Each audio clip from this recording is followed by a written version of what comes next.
हाँ तो good morning dear students.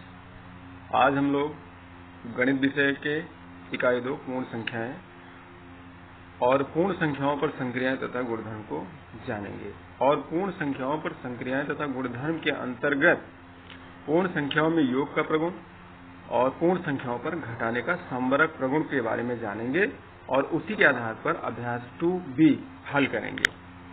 ठीक है, चलिए तो हम जानते हैं सबसे पहले पूर्ण संख्याओं में योग का प्रगुण। आप इसमें 4 प्रगुण देखेंगे।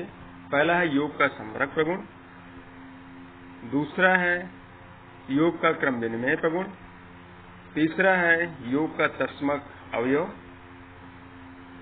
चौथा है योग का साहचर्य प्रगुण।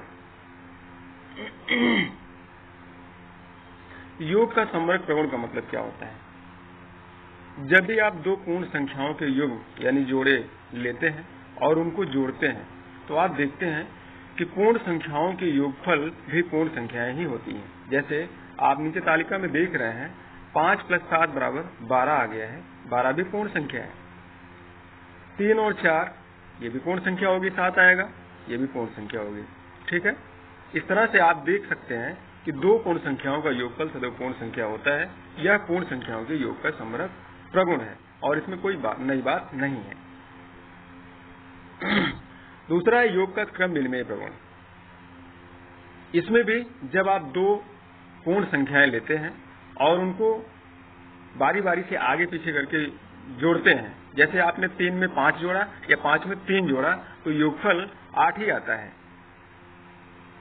तो आपने देखा कि उसके योगफल पर भी कोई प्रभाव नहीं पड़ा। तो यही योग का क्रम विनिमय प्रगुण है पूर्ण संख्याओं पर।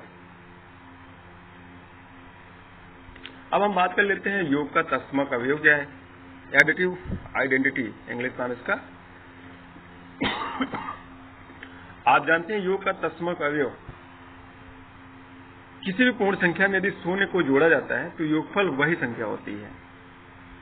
इसी कारण शून्य को पूर्ण संख्याओं में योग का तत्समक अवयव कहते हैं। शून्य को पूर्ण संख्याओं के लिए योज्य तत्समक भी कहते हैं। जैसे आप देख रहे हैं शून्य में शून्य जोड़ा गया तो क्या आएगा? शून्य आएगा। शून्य में 1 जोड़ा गया तब भी 1 आएगा। शून्य में 3 जोड़ा गया तब भी 3 आएगा। शून्य में 5 जोड़ा गया तब भी 5 आएगा।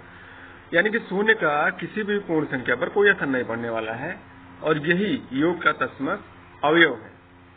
जब भी आपसे पूछा जाए योग का तत्समक अवयव क्या है तो आप बताएंगे शून्य है। आगे बढ़ते हैं, हम बात करते हैं योग का साहचर्य प्रगुण क्या है। जब आप 3 संख्याओं को लेते हैं और उनको जोड़ने के लिए कहा जाता है तो आप बारी बारी से जोड़ते हैं। जैसे आप इसमें देख रहे हैं 2 3 4 3 अंक हैं, जिसमें कि आप 2 में 3 जोड़ोगे तब जाके 5 में 4 जोड़ोगे, या 2 में 4 जोड़ दोगे तब जाके 3 जोड़ोगे। यानी कि यही योग का साहचर्य प्रगुण है। यानी कि इन साहचर्य प्रगुण के आधार पर अंकों को जोड़ने पर भी इनके योगफल में कोई प्रभाव नहीं पड़ता है। आप देख रहे हैं 2 धन 3 धन 4 जोड़ा है, 5 धन 4 जोड़ा 9 आया है, या 2 में 3 और 4 के योग को जोड़ा गया है तो भी आप 9 देख रहे हैं। चलिए हम इस पे संख्या रेखा पर इसकी जांच करते हैं।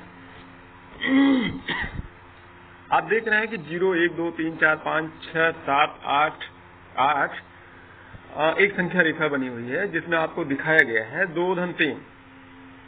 सबसे पहले 2 वाली देख रहे हैं आप संख्या रेखा, फिर आप 3 वाली संख्या रेखा देख रहे हैं। संख्या रेखा क्या मतलब? संख्या रेखा पर 2 अंकों को आप देख रहे हैं दाहिनी तरफ गया हुआ है, 3 अंकों को आप देख रहे हैं एक रेखा दाहिनी तरफ गई हुई है। दाहिनी तरफ जाने का मतलब भी आप जानते हो कि संख्या रेखा पर जब भी आप किसी धनात्मक संख्या को जोड़ते हैं तो आप शून्य से दाहिनी तरफ जाते हैं, किसी ऋणात्मक संख्या को आप जोड़ते हैं तो आप बाईं तरफ जाते हैं। वो संख्या जहां भी हो, अगर ऋणात्मक है तो आप वहां से बाईं तरफ चलते हो। जैसे आप देख रहे हैं इसमें 2 धन 3 को जोड़ दिया गया, फिर 3 में 4 जोड़ दिया गया, फिर 2 में टोटल 7 को जोड़ दिया गया तब भी 9 आया है। ठीक, चित्र 1 और चित्र 2 से हम पाते हैं कि इनका योगफल यानी पूर्ण संख्याओं का योगफल संख्या रेखा पर जोड़ेंगे तो पाएंगे, तब भी वही संख्या पाएंगे, पूर्ण संख्या। इसलिए कहा गया है कि 3 पूर्ण संख्याओं को क्रम में जोड़ते समय किन्हीं 2 पूर्ण संख्याओं का समूह पहले बना लेने से योगफल में अंतर नहीं पड़ता है। यह योग संक्रिया का साहचर्य प्रगुण है। ठीक है ना, बस आप जानते रहिए। आप जानते हैं, बस खाली गणित वर्ड को थोड़ा सा पहचानते रहिए। फिर हम बात कर लेते हैं पूर्ण संख्याओं पर घटाने का संवरक प्रगुण। पूर्ण संख्याओं के कुछ योग लीजिए। जैसे आप देख रहे हैं इसमें 8 5 लिया है, 5 9 10 0 0 7 और 8 8।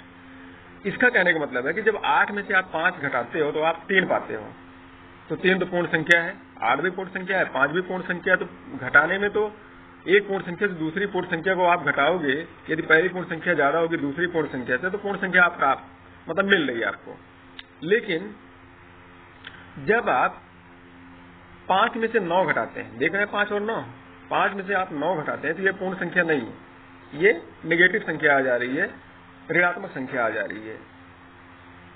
तो इसलिए आप कह सकते हैं कि घटाने की संक्रिया पूर्ण संक्रियाओं के लिए संवरक नहीं है। ये प्रगुण इसके लिए मान्य नहीं है, ये प्रगुण इस पर लागू नहीं होता है। समझ गए? बिल्कुल समझ गए होंगे आप।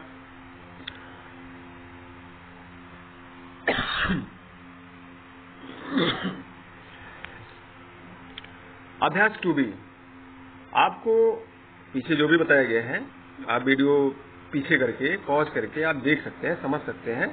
और इसके बाद आप ये अभ्यास 2B ही सिर्फ आपको हल करना है, क्योंकि आपके पास समय पर्याप्त है। आप धीरे धीरे, आपको और भी विषय पढ़ने होते हैं।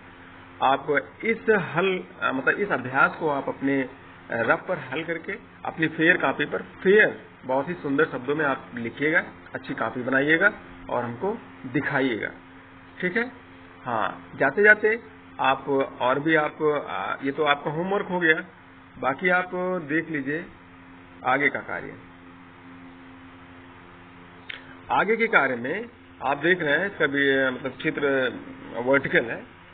इसमें आप देख रहे हैं पूर्ण संख्याओं में गुणा के प्रगुण, गुणन का संवरक प्रगुण। जैसे आपने योग का संवरक प्रगुण पढ़ा भी पूर्ण संख्याओं पर, वैसे ही पूर्ण संख्याओं पर गुणा के प्रगुण पढ़ेंगे। ठीक है ना? Okay, thank you.